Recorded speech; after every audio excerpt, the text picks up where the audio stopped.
ஆரோவில் அருகே வயதான மூதாட்டியிடம் அரண்மனை கட்டித் தருவதாக கூறி 5 கோடி ரூபாய் மோசடியில் ஈடுபட்ட கட்டுமான ஒப்பந்ததாரர் கைது செய்யப்பட்டுள்ளார்.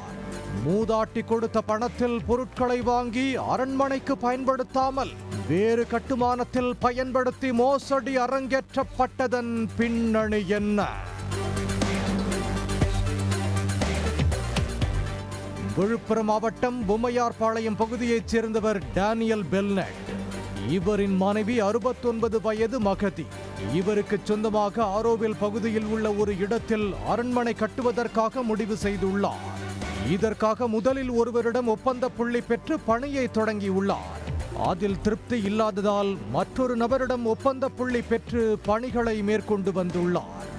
அவரது பணியிலும் திருப்தி இல்லாததால் 3வது நபராக மயிலாடுதுறை மாவட்டம் பூம்புகாரைச் சேர்ந்த கட்டட ஒப்பந்ததாரர் சித்தார்த் என்பவர் மூலம் மீதி கட்டடத்தை கட்டியுள்ளார்.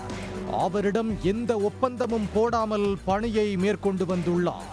இதுவரை 11,67,46,217 ரூபாயை மகதி வங்கி பரிவர்த்தனை மூலம் அனுப்பியுள்ளார்.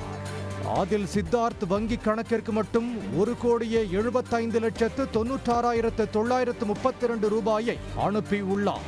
பணத்தை பெற்ற சித்தார்த் அந்த பணத்தில் பல கட்டுமான பொருட்களை வாங்கியுள்ளார். ஆனால் அதை மகதி அரண்மனைக்கு பயன்படுத்தாமல் திருடியதாக கூறப்படுகிறது. இதனால் அதிர்ச்சி அடைந்து கட்டுமான பணிகளை சோதித்து பார்த்தபோது போலியான ரசீதுகளை கொடுத்து சுமார் 5 கோடி ரூபாய் வரை மகதியை ஏமாற்றி மோசடி செய்தது தெரிய வந்தது. இது குறித்து மகதி விழுப்புரம் மாவட்ட குற்றப்பிரிவு போலீசாரிடம் புகார் அளித்தார். அதன் பேரில் போலீசார் வழக்கு பதிந்து விசாரணை நடத்தி வந்தனர். விசாரணையில் சித்தார்த் மோசடியில் ஈடுபட்டது உறுதியானதை அடுத்து அவரை கைது செய்து வானூர் குற்றவியல் நீதிமன்றத்தில் ஆஜர்படுத்தி சிறையில் அடைத்தனர். உடனுக்குடன் செய்திகளை தெரிந்து கொள்ள சன் நியூஸ் பெல் ஐகானை கிளிக் பண்ணுங்க.